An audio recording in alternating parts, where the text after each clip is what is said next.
Swayam Prabha. Digital India. Educated India.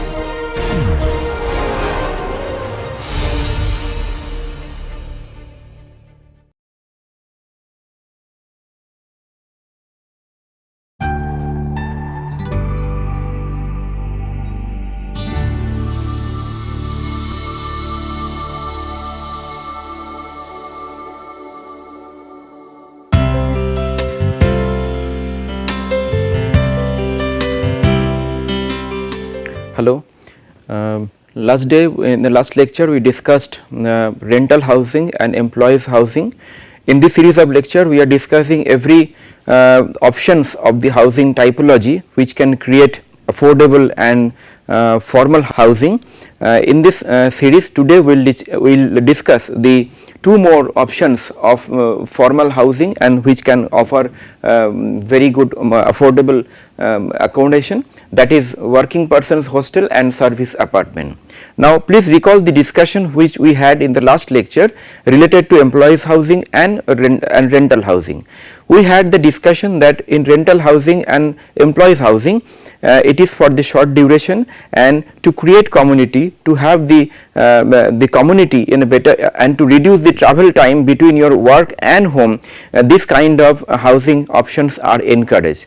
Now this rental housing and employees housing both are basically considered in terms of for the most of the family. So whenever a family comes from one city to another city for the transfer of the job or for any other purpose, so for the or maybe for the new job, so the employers can provide them the housing like apartments or any accommodation in the city. So those kind of accommodation is possible for the family.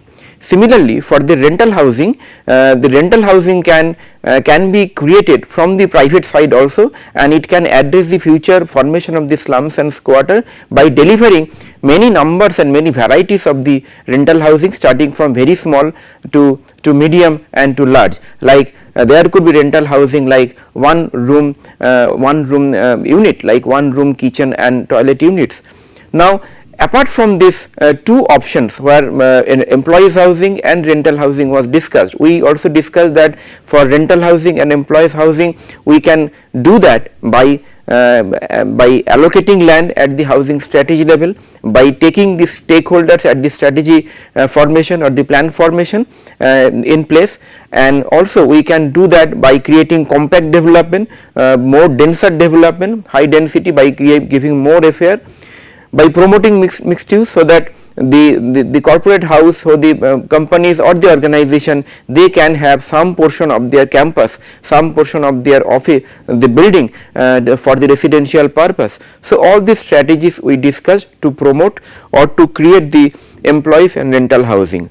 Now think about a situation for a single person who is coming from one city to another city or from village to city, and he needs an accommodation. He does not have the time to cook their food and to maintain their house. So for those kind of requirement where a single person or maybe one single mother with her own child, they don't have the time for maintaining the full-fledged house, but they need an accommodation. At the same time they need some amount of safety security to stay there. So those kind of, and also another factor is always there, that is the affordability factor. They cannot afford a bigger house, they don't have the time to search for the house, and not only that, because of their changing habits or changing style of the working pattern of the office and the livelihood, they are no longer have much time to look for the new house and get the affordable house. So for those kind of requirement, one option could be thought about it, and this option is not new. This is there in the various cities, like the working persons hostel.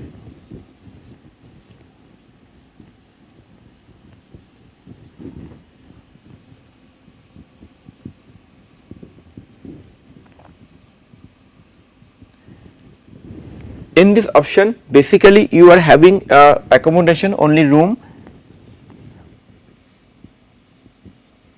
and one toilet facility and probably maybe one balcony, that is it.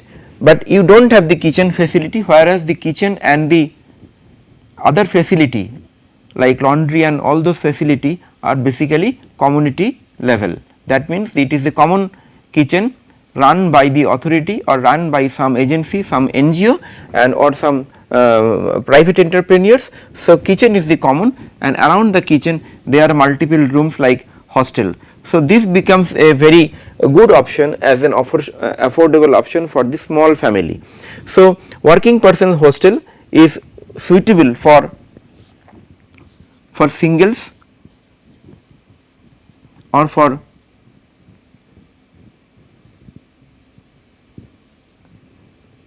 single mother or parents. It could be suitable for short duration, short to medium duration up to say 5 year, and it can also suitable for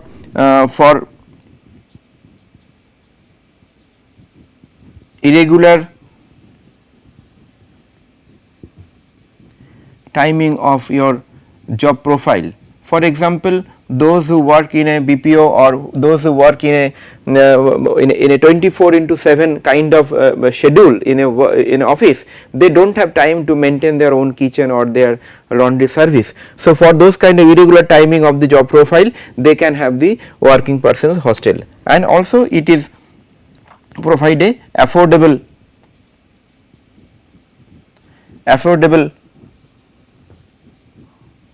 options, because the scheme is you you get the accommodation and you pay a premium per monthly basis, and you get the accommodation. So, it is not a very costlier option like a full fledged rental housing or full fledged market provided housing, but it is an affordable option since it is getting only the monthly premium for the room.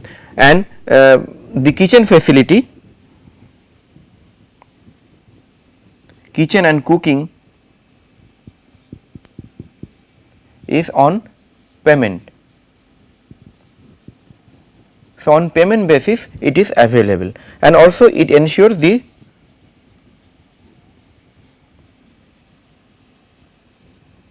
safety and security.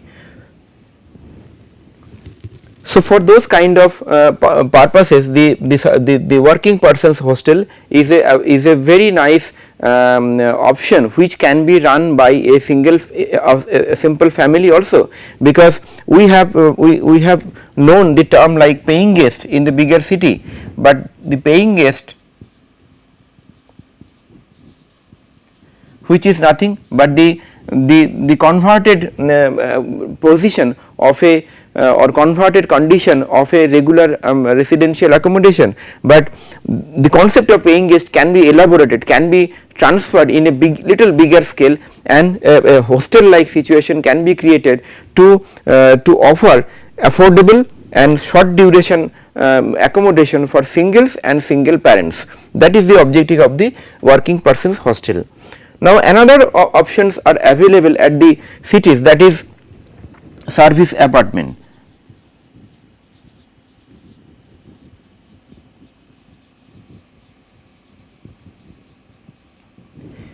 The employees housing and the institutional housing we discussed, it is for the people who are staying in a city or staying in vicinity of their work situation, and they are getting their housing or accommodation from the office, from their employers.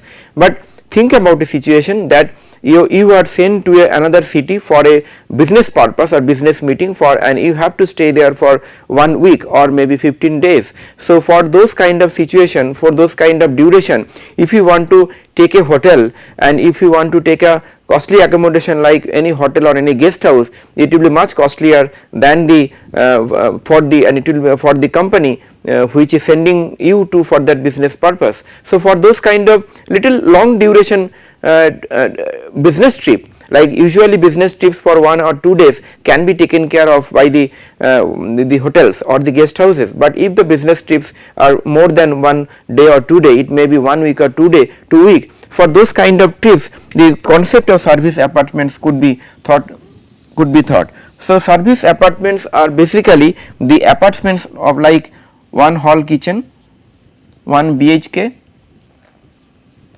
1.5 BHK, 2 BHK, or it can be more than 2 also, 3 BHK based on their requirement. So, this type of apartments with their hotel like service.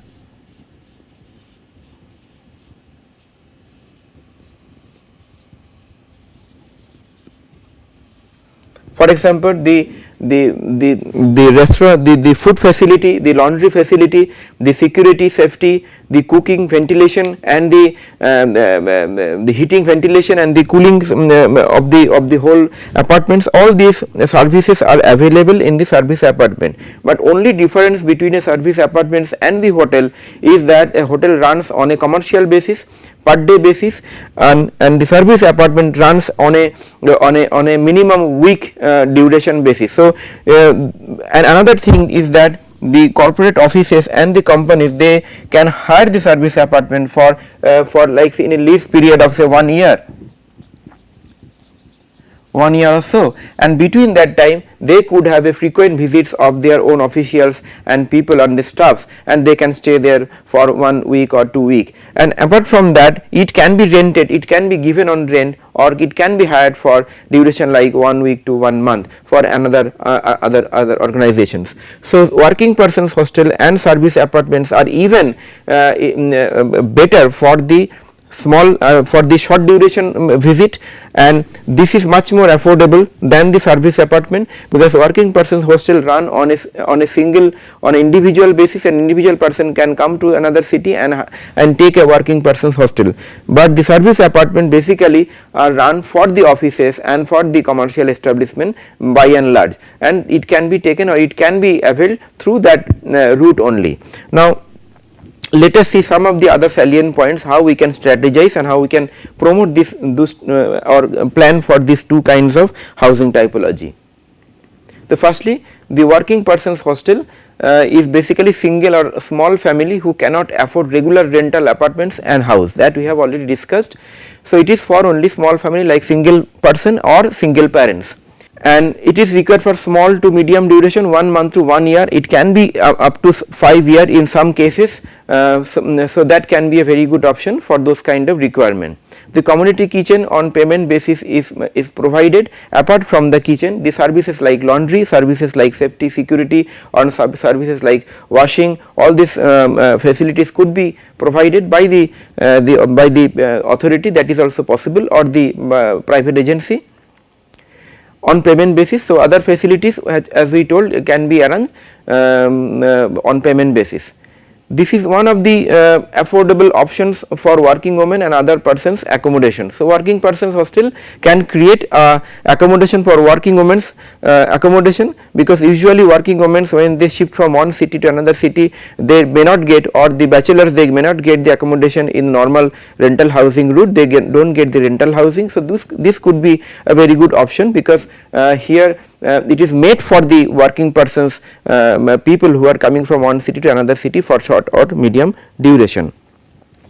So, at the city level we can provide the separate lands for the working persons hostel, like we can allocate few lands sizes with the varying sizes from like say up to 2 hectare we can keep for working person hostel. We can keep smaller lands like 500 square meter, and also we can take a strategy to promote or to incentivize the private developers to come up and to build the working persons hostel as a part of their the private the group housing or other development. That is also possible. So, both kind of strategy may be taken, like by creating new housing projects, new land allocation can be given, and also adding working persons hostel as a part and parcel of the commercial development or part and parcel of the other group housing development. Both are possible at the city level. Now, let us see the salient features of the serviced apartment. So, serviced apartment basically suitable for office accommodation for short duration.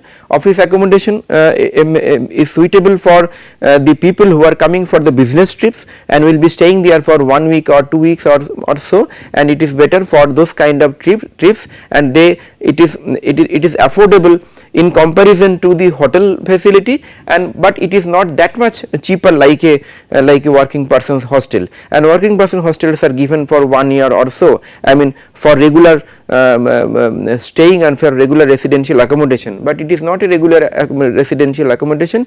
It gives you short period accommodation or short period stay service with some additional services. So, it is a small to medium apartments which can be 1 BHK, we discussed 1 BHK, 1.5 BHK or 2 BHK with hotel like facilities.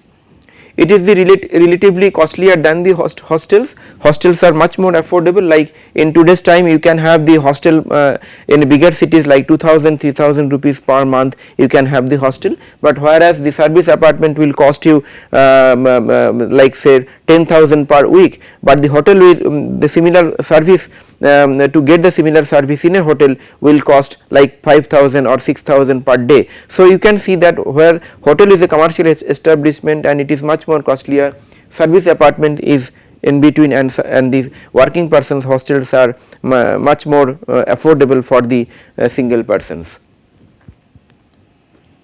And here better service and maintenance required, because service apartments they take little more premium, little more cost from the people who are taking on lease than the working persons hostel. That is why service apartments expects more service and maintenance and mechanism in place, so that the better service, hotel like service and maintenance are ensured.